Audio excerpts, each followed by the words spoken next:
um divisor de águas, para mim, foi entender de perfil comportamental. Porque isso fez você compreender não só o seu universo, como o universo das outras pessoas Exato. que estavam trocando contigo ali. E o que você está me trazendo aqui é que você tem uma habilidade que eu gostaria de que você contasse. Uhum. Como é que você conseguiu adquirir essa habilidade? Para ter essa experiência e esse contexto de entender a raiva, de saber que você não pode engolir, que você vai expressar, quais são os seus gatilhos. Como é que tu conseguiu, Renato, compreender isso? A gente fala em autoconhecimento, né? Tá? Em autoconhecimento.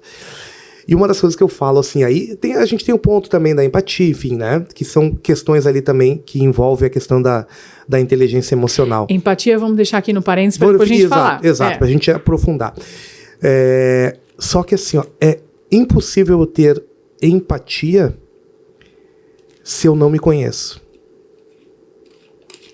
Se eu não me conheço, eu não sei quem eu sou, eu vou ter muita dificuldade em me colocar no lugar do outro. Eu vou ter muita dificuldade em aceitar as falhas dos outros, em aceitar a maneira que a pessoa entende que quando a gente não se conhece, tá, a gente imagina que o nosso mundo é o perfeito, que nós somos o perfeito, que se todo mundo fosse igual a gente, o mundo seria uma maravilha.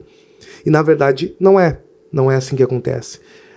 Então, acredito que tu também tenha visto isso nos teus processos, nos atendimentos, que é assim, às vezes tu vê aquela pessoa, aquela figura que tem que ser o perfeito, porque ocupa um papel de liderança, enfim. Só que a gente vê que exatamente o crescimento é quando a gente se desarma.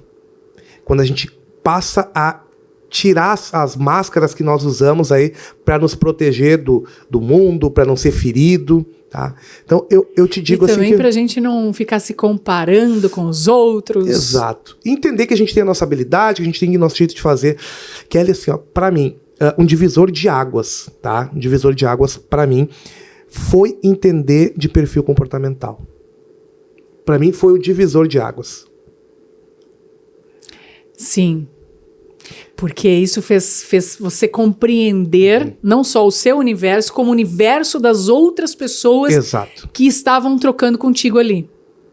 Por que uma pessoa age de determinada forma? Qual é a melhor forma para você se comunicar? Qual é a melhor forma para vocês se ajustarem? É isso? É isso. Inclusive, eu utilizo uma metodologia que é chamada DISC, tá? São 4 dimensões que todos nós temos, tá? Então, e eu colocaria também essas emoções dentro desses 4 quadrantes aqui, fazendo uma analogia rápida, por exemplo, um perfil dominante, direto, objetivo, missão dada e missão cumprida, essa dimensão ela tem consigo uma emoção que é a raiva.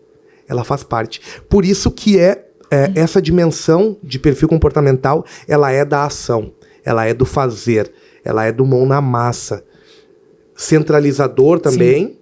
Então, eu consigo fazer um contraponto aí, entre essas emoções. Então, a partir do momento que eu consigo fazer esse contraponto, é natural que eu consiga identificar o perfil comportamental de quem está sendo meu interlocutor, e aí, a partir disso, eu vou conduzir as coisas de determinada maneira. Que legal. Então, tu encontrou nas ferramentas de análise comportamental uma maneira de você não só se entender, mas como conseguir entender as pessoas. A pessoa que está contigo, por que ela age de determinada forma. Tem aquela pessoa que é mais pragmática, que é mais prática, que quer uma resposta, que é sim ou não. E tem a outra pessoa que não. Antes do sim, tem que ter toda uma explicação, tem que ter todo um contexto. Exato. Eu compreendo que eu não tomo decisões na pressão. Se alguém chegar... Não, tu tem que tomar decisão agora. Eu não vou tomar.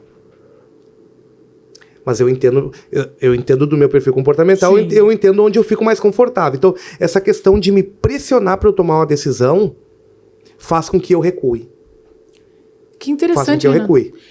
Eu trabalho bem sob pressão. Eu gosto de trabalhar sob pressão.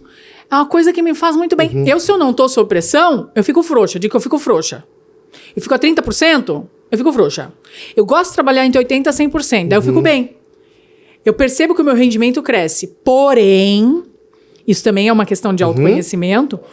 Tudo tem um lado positivo e um lado negativo, né, Renato? Tudo. Já me perguntaram assim, qual é o melhor perfil comportamental? Eu sempre pergunto assim, olha, não existe o melhor perfil comportamental, porque todos nós temos essas dimensões aí. Vai depender muito se tu tem conseguido atingir os teus objetivos ou não. E aí tu aprender, porque o perfil comportamental a gente consegue ir trabalhando e não é modificando ele, mas a gente consegue equilibrar isso melhor. Tá? Porque essa era uma questão que eu me fazia há muitos anos. Quando eu comecei a entender de perfil, comecei a entender não porque eu não sou expert. Expert aqui é tu em perfil comportamental. Mas quando eu conheci a ferramenta, eu me perguntei, me questionei, tá? Qual é o melhor perfil? E sabe o que eu acho interessante? É que desde a primeira vez que eu fiz esse perfil, eu já fiz algumas vezes, algumas análises, tá? Alguns profissionais e tu foi o último agora. E houveram mudanças ao longo dos anos. Ao longo desses 15 anos que eu trabalho com desenvolvimento pessoal, houveram mudanças. O meu primeiro perfil era aquele mais analítico. Tá, o mais analítico tu vai para uma conformidade, que é um perfil mais detalhista, que quer a perfeição. Tá. Eu continuo tendo esse perfil forte. Perfeito. Mas assim, ele era o dominante, digamos assim, era o perfil. Só que eu fiquei muito chocada, eu queria que você falasse sobre isso, porque a primeira vez que eu fiz uma análise, eu confesso que eu fiquei chocada, não pelo perfil, porque eu estava entendendo aquilo agora, mas o profissional, acho que faltou um pouquinho de habilidade do profissional, porque ele justamente disse quais eram os melhores perfis e os piores. E eu me enquadrava nos piores. Eu fiquei ali paralisada, Renato, tá? Eu falei, meu Deus, eu tenho o pior perfil. Eu sou a pior pessoa.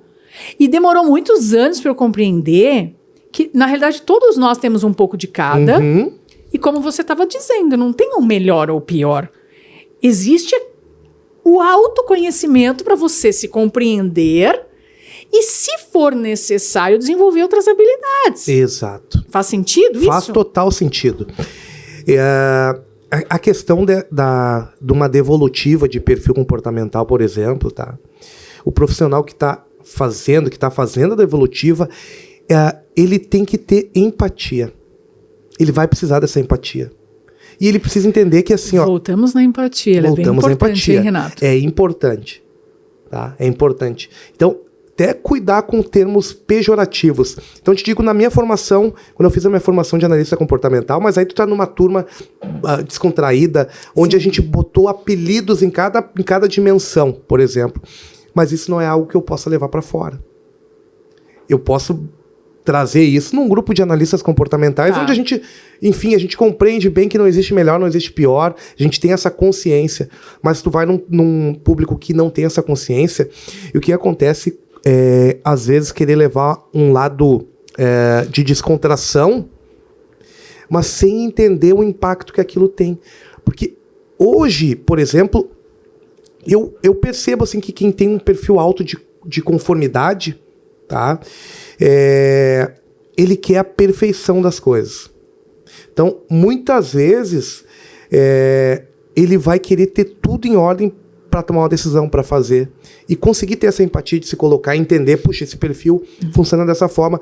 Eu, enquanto profissional, eu tenho que me adaptar ao perfil que eu tô. Porque senão não teria por que a gente entender de perfil comportamental e se desenvolver. Na realidade, eu vejo agora que você tá falando sobre isso, trazendo para o mundo profissional, eu acho que quando a gente reconhece o nosso perfil, quando a gente reconhece o nosso mecanismo de funcionamento, a gente pode entender quais são os nossos melhores caminhos profissionais. Perfeito. Para que a gente se sinta bem, que a gente se sinta confortável.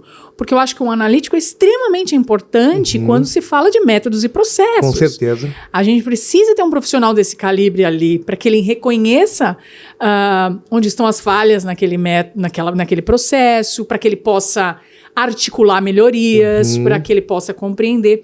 Assim como perfis que são mais empáticos, digamos assim, que é o seu perfil, né? Que é um perfil mais empático, que sabe lidar com o ser humano, também é necessário. Por exemplo, um setor comercial. Perfeito. É um perfil que, se tiver uma pessoa analítica num comercial, vai sofrer muito. Porque o analítico vai querer mostrar que o produto dele é o melhor por todas as características técnicas e E se a pessoa falar, mas isso não é bom pra mim, é capaz de ele se revoltar. Falar como não é bom? É o melhor produto do mercado? Enfim, eu vejo que quando se reconhece os perfis, as pessoas podem se encaixar melhor numa carreira profissional. Com certeza.